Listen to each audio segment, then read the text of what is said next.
नमस्कार मित्रों, कथानिधि चैनल पर आपका बहुत बहुत स्वागत है। फिर उपस्थित हूँ आपके लिए एक बहुत बढ़िया सी कहानी के साथ। उम्मीद है कि आपको बड़ी पसंद आएगी। तो चलिए कहानी शुरू करते हैं। कहानी का नाम है अक्कड़। तो चलिए कहानी शुरू करते हैं। विनोद ने जैसे ही शादी के घर में कदम रखा, उसकी नज़र अपनी पत्नी वैशाली पर गई। बनारसी साड़ी में वैशाली गजब की लग रही थी। आज विनोद उसे 10 साल के बाद देख रहा था। विनोद के साथ आया उसका 12 वर्षीय बेटा दौड़कर मम्मी के आंचल में समा गया। अजीब बात थी, विनोद अपने साले के लड़के की शादी में आया हुआ था, जबकि उसकी पत्नी ने तो उससे रिश्ता तोड़ दिया था। 9 साल से दोनों बिना तलाक के अलग रह रहे थे। वो जानता था कि वैशाली से मुलाकात तो ज़रूर होगी, इसलिए वह सोचकर आया था कि जब भी वह नज़र आएगी वो उसे इग्नोर कर देगा। इसलिए वह वैशाली को नज़रअंदाज करके आगे बढ़ गया। कुछ दूरी चला था कि सामने से उसकी 11 साल की बेटी पलक उसके सामने आ गई। पापा कहते हुए वह विनोद के गले से झूल गई। विनोद भी बेटी पर प्यार लुटाने लगा। दोनों एक ही शहर में रहते थे, फिर भी आपस में मिलते नहीं थे। जब भी बच्चों से मिलना होता था तब उनके स्कूल में जाकर मिल आते थे। दोनों ने रिश्ते को पूरी तरह से तोड़कर फेंक दिया था। विनोद बिजनेसमैन था, अच्छा खासा कमा रहा था, मगर उसका वैवाहिक जीवन तहस नहस हो चुका था। वैशाली एक सरकारी बैंक में मैनेजर के पद पर कार्यरत थी। दोनों में रिश्ते के टूटने का प्रमुख कारण वैशाली का नौकरी करना ही था। विनोद वैशाली के नौकरी करने के सख्त खिलाफ था। उसने वैशाली को पहले ही कह दिया था, शादी से पहले, कि अगर उसने नौकरी करने की कोशिश की तो वह हमेशा के लिए उससे रिश्ता तोड़ लेगा। एक बार वैशाली की सास ने किसी बात को लेकर उस पर टॉन्ट कस दिया था कि मेरे बेटे की कमाई बैठे बैठे तू खा रही है। वैशाली को यह ताना बड़ा चुभ गया। वैशाली एक प्रतिभाशाली लड़की थी। वह पति की बंदिशों को नहीं झेल पाई और सास के ताने को भी नहीं झेल पाई, और चुपके चुपके बैंक की एग्जाम्स दे दी और उसमें वह पास भी हो गई। जब विनोद को पता चला तो उसने तब साफ कह दिया कि नौकरी ज्वाइन करते ही उन दोनों के बीच का रिश्ता समाप्त हो जाएगा। मगर वैशाली नहीं मानी। उसने जिद करके नौकरी ज्वाइन कर ही ली। बस उसी दिन दोनों के रास्ते अलग हो गए। वैशाली बेटी को साथ लेकर विनोद का घर छोड़कर चली आई। बेटे को विनोद के पास ही छोड़ दिया। शुरू में किराए के मकान में रही, फिर खुद का घर भी बना लिया। अब तो 9 साल हो गए थे। दोनों एक दूसरे के बिना जीना भी सीख गए थे।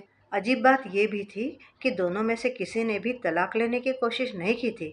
दोनों आज भी वैधानिक रूप से पति पत्नी ही थे, लेकिन ईगो और जिद, आपसी अहंकार, इसके कारण दोनों के बीच फासले बहुत ज़्यादा हो चुके थे। ऐसा भी नहीं था कि रिश्तेदारों ने उन्हें समझाने की कोशिश न की हो, मगर दोनों ही अपनी अपनी जिद पर अड़े हुए थे। विनोद के अपने ससुराल से आज भी संबंध अच्छे थे, इसीलिए वह कार्ड देने पर शादी में सम्मिलित होने चला आया था। दूल्हे को हल्दी लगाई जा रही थी। फिर उसके बाद दूल्हे को तेल चढ़ाने का कार्यक्रम था। सभी लोग जोड़े से तेल चढ़ा रहे थे। अब विनोद का नंबर आया तो वह अकेला ही तेल चढ़ाने बढ़ गया। तब उसकी साली बोली, जीजू मैं बना लेती हूँ आपके साथ जोड़ा, दीदी तो आएगी नहीं। इतना सुनते ही पता नहीं वैशाली को क्या हुआ, वह झट से विनोद के पास आकर खड़ी हो गई। फिर दोनों ने मिलकर तेल चढ़ाने की रस्म निभाई।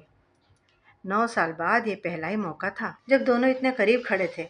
वैशाली जब विनोद के करीब आई तब उसने महसूस किया कि आज भी वह वही सेंट लगाती है जो उसके साथ रहते वक्त लगाती थी। उसके दिल में विनोद के दिल में पुरानी यादें ताज़ा हो गई। जानी पहचानी खुशबू से एक बार तो वह भाव विभोर हो ही गया। वैशाली ने भी गौर किया कि विनोद ने आज भी हाथ की कलाई में मौली बांध रखी है। ये आदत उसने ही तो उसे लगाई थी। वह हाथ में घड़ी नहीं पहनता था, इस कारण कलाई उसकी सुनी सुनी रहती थी। तब एक दिन वैशाली ने उसके हाथ में मौली बांध दी थी। बांधते हुए बोली थी, सूना हाथ अच्छा नहीं लगता, इसलिए ये लाल धागा बांध रही हूँ। ये शुभ भी रहेगा और आपकी रक्षा भी करेगा, मगर इसे राखी मत समझना। हाँ, मैं पत्नी हूँ आपकी। वैशाली सोचने लगी, कितनी भी दूर रहता हो विनोद, मगर ये मुझे भुला नहीं सकता। फिर दोनों ने कैमरे के सामने ऐसे पोज दिया जैसे उनके बीच दुनिया भर का प्यार हो। रस्म के बाद वैशाली की छोटी बहन उससे बोली, ये क्या है दीदी, जब आप जीजू को छोड़ चुकी हो तो मेरी बेइज्जती क्यों कर दी। वैशाली कुछ भी न बोली, वह बस छोटी बहन को अजीब सी निगाह से देखती रही। देर रात गए, सब सोने चले गए। तब वैशाली ने अपनी बेटी से कहा, पलक बेटा, जरा देख कर आना, तुम्हारे पापा कौन से कमरे में सोए हैं। उस कमरे में कूलर लगा है या नहीं। अगर न लगा हो तो मुझे बताना, क्योंकि इतनी गर्मी में उन्हें पंखे की हवा में नींद नहीं आएगी। बेटी ने आकर बताया कि उस कमरे में कूलर नहीं है, कि मम्मी पापा के कमरे में तो कूलर नहीं है।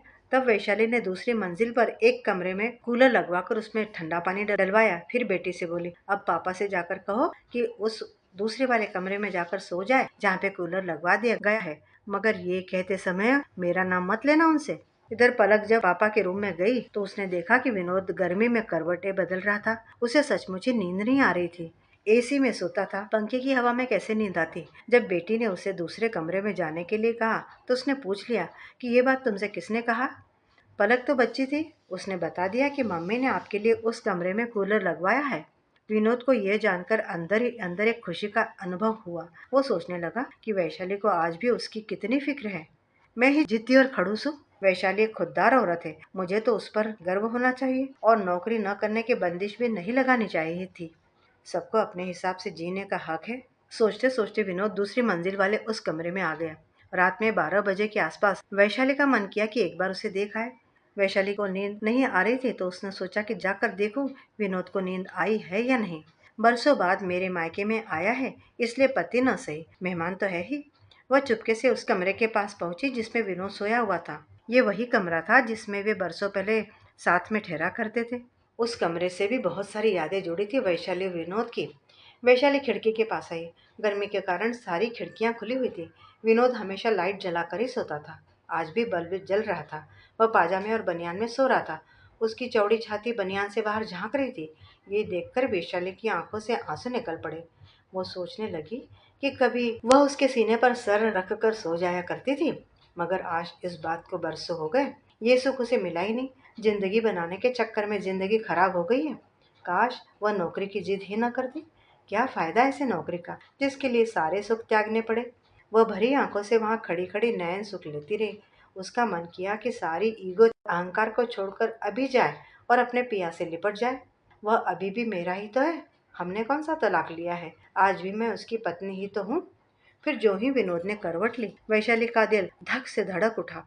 वह घबराते हुए नीचे अपने कमरे में जल्दी जल्दी चली आई और अपनी उखड़ती हुई सांस को दुरुस्त करने लगी। अगले दिन रात को संगीत का कार्यक्रम था, मगर बच्चे और औरतें दिन में भी रिहर्सल कर रहे थे जिससे कि रात को नाचते हुए उनका वीडियो अच्छा बने। रात को वैशाली ने विनोद के मन पसंद कलर की साड़ी पहनी थी। वह स्किन कलर की साड़ी में बड़ी सुंदर लग रही थी।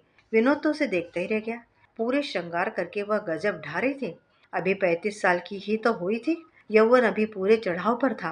तीखे नयन नक्श, लंबा और छरहरा बदन, गेहुआ रंग। उसे देखकर कोई कह ही नहीं सकता था कि वह 2 बच्चों की माँ है। वैशाली एक बहुत अच्छी डांसर भी थी। कॉलेज के समय में उसने डांस में कई मेडल्स जीते थे। इसलिए जब बच्चों ने कहा, बुआ आप भी नाचो, तो उससे रहा नहीं गया। उसने एक पुराना गाना लगवाया, हम भूल गए रे हर बात मगर तेरा प्यार नहीं भूले। इस गाने पर वह बावरी सी होकर डांस करने लगी। उसकी सुंदर प्रस्तुति देखकर सभी ने खूब तालियां बजाई। विनोद को पता नहीं क्या हुआ, वह उठकर वहां से चला आया। नाचते समय वैशाली की नजर विनोद पर ही तो थी। जब वह उठकर गया तो वैशाली के कदम भी धीमे पड़ गए। वह उसी के लिए तो नाच रही थी। उसके जाते ही वैशाली ने नाचना बंद कर दिया। स्टेज पर दूसरे लोग नाचने लगे।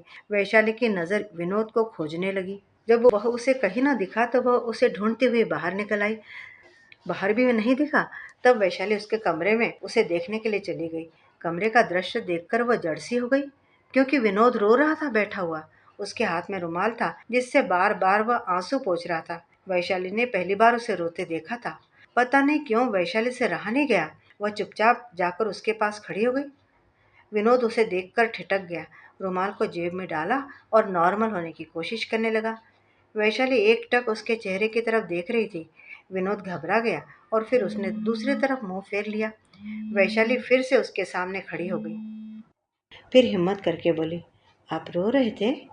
वह तुरंत बोला, नहीं तो, आंख में कुछ गिर गया था। वैशाली कहने लगी, पानी लाकर दूं क्या। नहीं, कोई जरूरत नहीं है।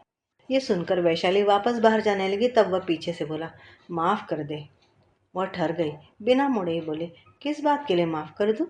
मेरी गलतियों के लिए, मेरी जिद के लिए। वैशाली मीठे स्वर में बोली, अब इन सब बातों का क्या फायदा। आपने मुझे पिंजरे में रखना चाहा था, मुझे घुटन हुई तो मैं बाहर निकल आई। विनोद सुनकर तड़प गया। बोला, वो मेरी गलती थी। मैं स्वार्थी हो गया था। मैं चाहता था तुझे कोई और ना देखे, तू सिर्फ मेरे पास रहे। वैशाली, तू दूसरे मर्दों के पास जाकर ना बैठे, कोई तेरी तरफ नज़र भी उठाकर न देखे, कोई तेरी तरफ देखता था तब मुझे बहुत बुरा लगता था। इसलिए मैं चाहता था कि तू नौकरी न करे। मैं जानता हूँ कि तू एक चरित्रवान नारी है, तेरे मन में तो कोई मैल नहीं है। वैशाली फिर से बोली, अब इन सब बातों का क्या फायदा विनोद, अब हम बहुत दूर निकल आए हैं।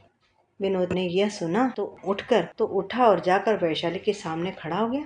फिर कान पकड़कर उसके सामने बैठ गया और बोला, तुम लौट आओ प्लीज। उसे इस तरह मिन्नत करते देखकर वैशाली को बहुत सुख मिला, मगर वह औरत थी क्या जो नखरे न दिखाए। बोली, अब मुझे आपके बिना जीवन जीने की आदत हो गई है, इसलिए तुम मुझे भूल ही जाओ। कहकर वह कमरे से बाहर जाने लगी तो विनोद ने लपक कर उसका हाथ पकड़ लिया। वर्षों बाद प्रिया का स्पर्श पाकर वैशाली का दिल धक धक करने लगा। वह कमजोर आवाज में बोली, मेरा हाथ छोड़ो, मुझे जाने दो। मगर विनोद ने झटके से खींचकर उसे गले से ही लगा लिया। अब तो वैशाली को रोना आ गया और रोते रोते उसके गले से बुरी तरह चिपट गई। साथ में बोलने लगी, आप बहुत बुरे हो। वह भी रोने लगा। मुझे वैशाली तेरी बहुत याद आती थी। वैशाली कहने लगी, मैं तो रोज आपकी राह देखा करती थी। दिल तुम्हारे पास आना चाहता था, विनोद बोला, मगर पैर में मेरा अहंकार बेड़ी डाल देता था, तुम्हारे पास आने ही नहीं देता था।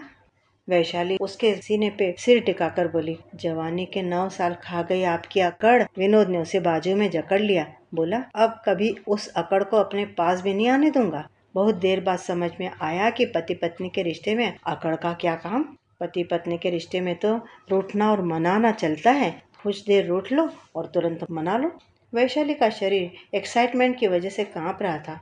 बोली, अब कभी मुझे दूर मत करना विनोद, अब तो सांस छूटेगी तभी हाथ छूटेगा। कहकर विनोद ने उसे और जोर से अपने सीने से भींच लिया।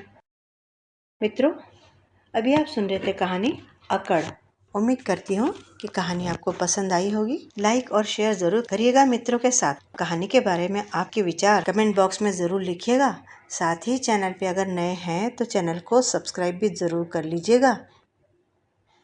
मिलती हूँ जल्दी ही दोबारा एक ऐसी बढ़िया सी कहानी के साथ। तब तक विदा। आपका दिन शुभ हो।